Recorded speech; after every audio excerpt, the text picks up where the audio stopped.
It's about 7 o'clock and it looks like the rest of the family is waking up. And look who joined me. Hi there, sweetheart.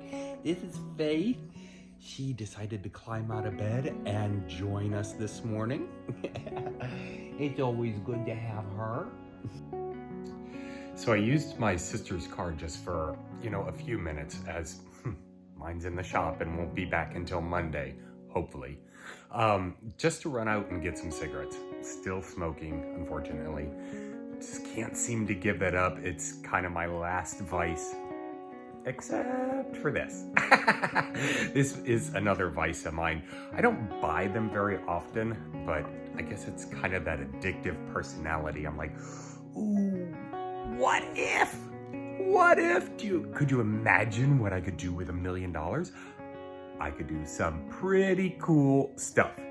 So let's see if, now I never really have any luck with these. I might win a few dollars here and there, but that's not my kind of luck. I have luck in other places that I need to be more appreciative of. But let's give her a little scratch and see what happens.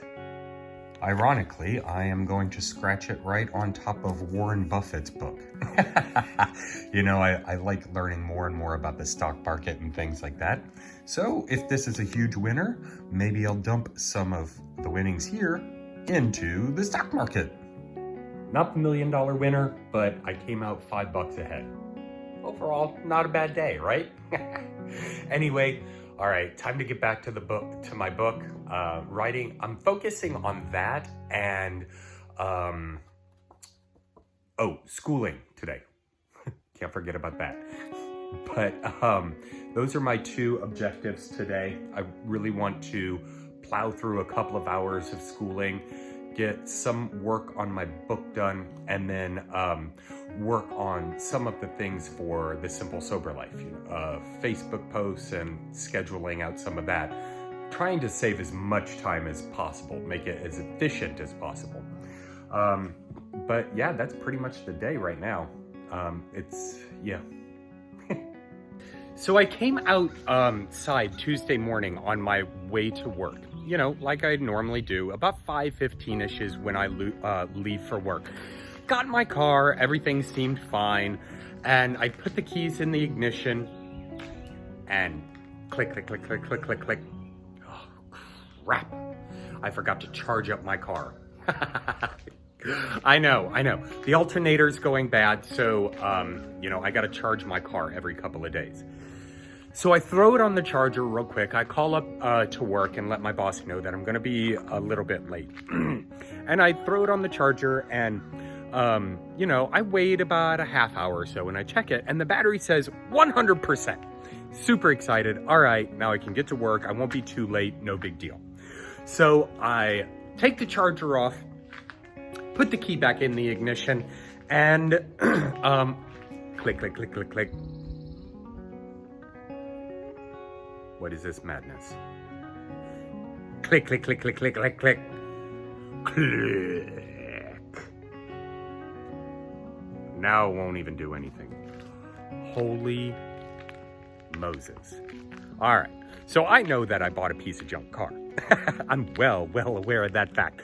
But at least it was getting me to and from work and on a couple of adventures once in a while. Now, the stupid thing wouldn't even start. I was so angry. And that day, it wasn't just the car. It was every little thing. Like I stubbed my toe and then I felt like I was running late, which I was. And then, everything, the whole feeling of the day was off. And I'm like, you know what? I'm just calling in. This day, it's one of those days where you need to stay in bed because everything is going to just fall to pieces. So I called into work, which I hate doing. I hate doing that, especially when it's for something stupid like a car that won't start. So I called into work. I was able to shift my mindset and was able to be productive the rest of the day. You know, I worked on a blog post, I worked on some videos, I worked on, you know, schooling. I got a lot of stuff accomplished, which is awesome. Love feeling accomplished. But still in the back of my mind, it was, you know, that car, that wretched car. I also had to do some research about what it could be. It turns out that, you know, in all likelihood, it was a starter. And I don't know anything about cars. I called my dad. He used to work on cars for many, many years. And he confirmed that it was probably the starter. So I ordered a starter for that car. Now, as you know, it's a VW, so it's the parts are always a little more expensive, and everything like that. And so I was able to order the starter. Brian was able to pick it up on the way home.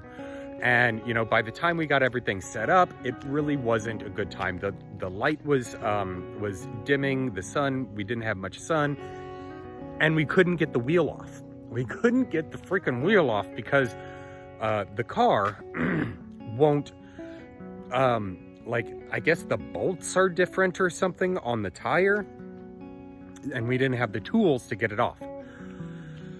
So we just called it quits for that day. The next day, Wednesday, we got a fresh start after we both got home. We had to go and get a breaker bar to get the tire off. We pulled the tire off, and the way the engine is, it was turned in such a fashion, like, it's weird. And it was so buried in there that we couldn't even see the starter. And we're like, there's no way we're going to be able to do this. No way. So Wednesday shot. And so Thursday, wait, was it Thursday? Yeah, it was Thursday. I started calling around to get people to help me service it. Thursday, no luck. No one was going to be able to get it into the shop that day. And that's the people who actually picked up the phone. That's the people who actually called me back when I called them. It's crazy around here. But yeah, so Friday was the first day I'd actually been able to set something up and have something done. So I had my car towed from the house to the shop, and the guy seems really cool, seems really nice, said he'd be able to have it done Friday night. Awesome. Okay, no problem. He wouldn't put on the starter that I bought. He would only put on his own stuff because of, I don't know, warranty things or whatever. And so I'm like, all right. So I had to return the starter I bought and actually pay them for a starter and labor. Gonna come to $550. The last thing I wanted to do was drop more money in this piece of junk car. But, you know, it had to be done. And so I'm like, all right, go ahead. And then I get a call Friday afternoon, right as I'm ready to clock out, all excited to get my car back. And he apologizes and says, we've just been slammed. I haven't been able to get to it. You won't have it until Monday. Well, poop. So I am going to be home all weekend. Now, it's supposed to rain a lot of the weekend, and I've got a lot of stuff I can do, so maybe it's a blessing. I don't really have anywhere I have to go. So, and Monday's a holiday, and I confirmed that they're going to be open. They're going to be open and able to work on it on Monday. Well, this morning, I just got off the phone with them. I saw that it was them. I eagerly picked up the phone. I'm like, ooh, maybe they got everything taken care of and I can pick it up today. Awesome. Nope. Apparently, there's some sort of celluloid thingy that pulls oil or vents things. I don't know. And apparently that is rotten to the core and has to be replaced. How much? $240 on top of the $500, $550, whatever. So now I am dumping another $750 into this rag of a car. Now I have to look back and chop it up to my own stupid mistakes because I destroyed my credit. I can't go to a regular car place and get a loan. And my driving record is shot to crap right now. And so my insurance, even if I were able to finance a car, is astronomical. So this is what I have to deal with.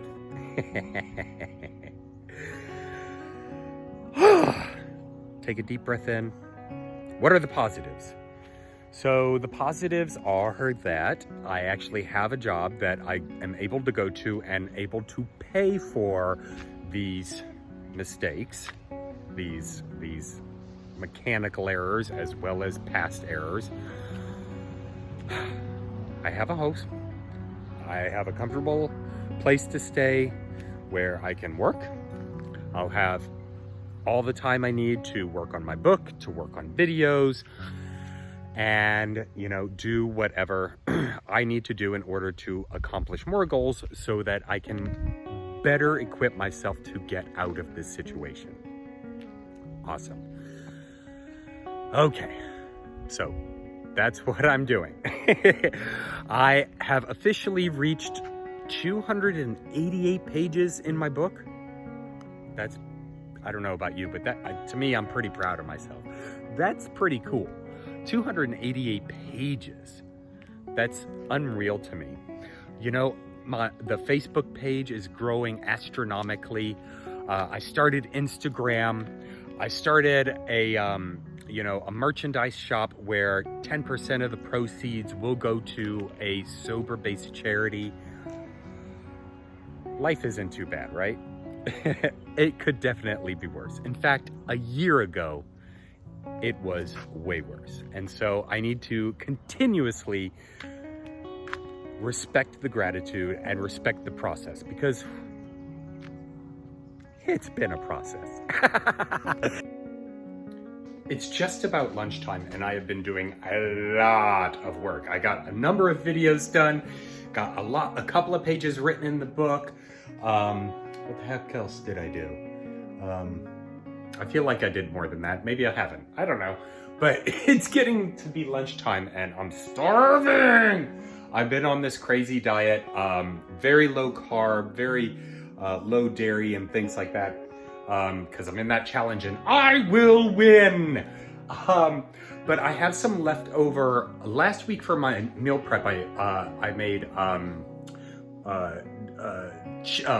asada. It's a Mexican thing. It was just some little package thing that I got from Walmart, threw it in with some chicken and kind of cooked it up with some peppers and onion. I have some leftovers, so I'm going to make a pollo asada quesadilla. You like my Spanish accent? I've been working on my Castilian accent, so I go. But anyway, I'm gonna whip up a chicken quesadilla, and I'm using low carb wraps. So Katie went to, I think it's Sam's Club, and she got, I love these little wraps. They're the Olay Mexican Foods Extreme Wellness Wraps. They come in a number of different flavors, like spinach, and this one is wheat, I think. Maybe it's just regular. I don't know, but they're high fiber and they're the lowest amount in carbs. These only have, I think 5 net carbs. 4 net carbs, even better. So I'm gonna make up this quesadilla and then get back to work. Let me show you what I'm gonna do because I'm gonna grind up some chicken and whatnot. Use leftovers to save money and make something tasty and delicious. Now you can see I've got the rest of my pollo asada right here. It wasn't that great. It had a smokiness flavor to it. So I'm gonna add a little bit of spice to kind of heat it up. But first I'm going to throw it in the food processor to get it all chopped up.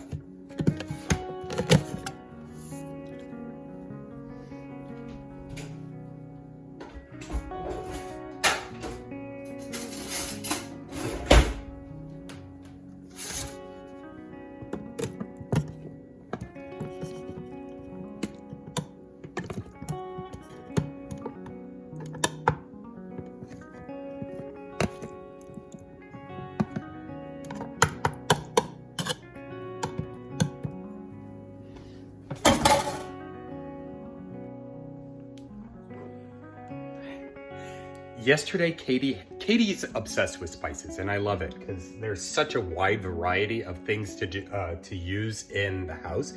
But yesterday she had me try this stuff that she just got. It's Nashville hot chicken seasoning.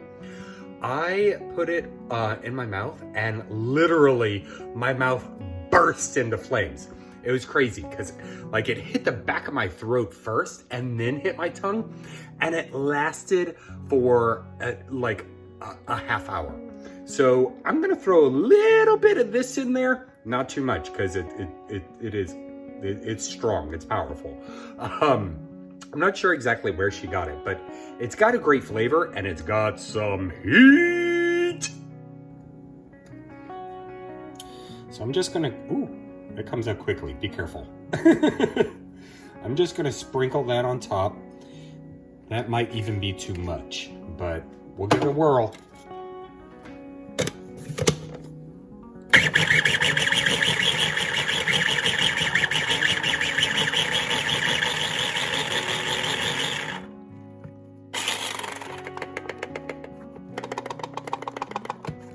I packed it a little full.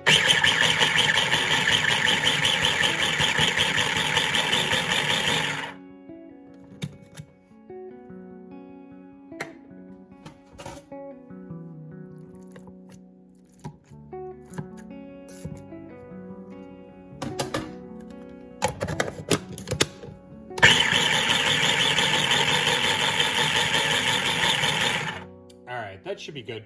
I'll just throw that in the microwave to let it heat up, and I'm gonna get my tortillas ready.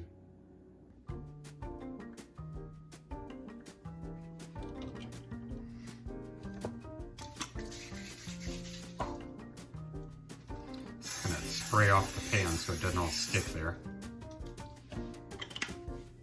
You can't have a quesadilla without queso. But before we throw the queso in, maybe it might be a good idea to put the tortilla in.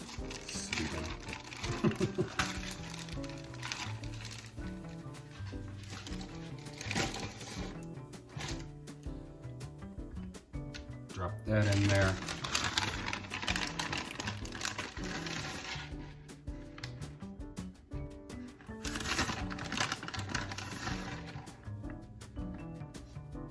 Now I say I've been limiting cheese, which I have. During the week, I eat very minimal amount of cheese, just to kind of limit the fat and calories that I'm intaking.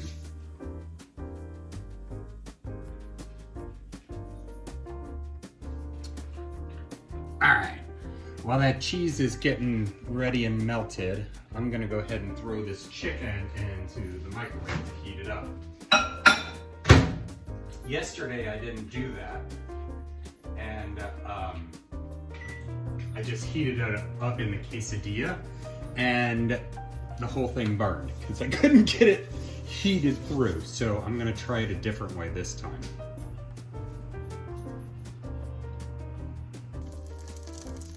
All right, yesterday I burned the crap out of it, so let's see how it looks today. Let's hopefully flip this. 2, 3. That looks great. Awesome. Sweet, and lunch is ready. Anyway, my friends, I will let you go. I'm going to get some more work done, and I hope you're having a fantastic day. Until next time, my friends, cheers.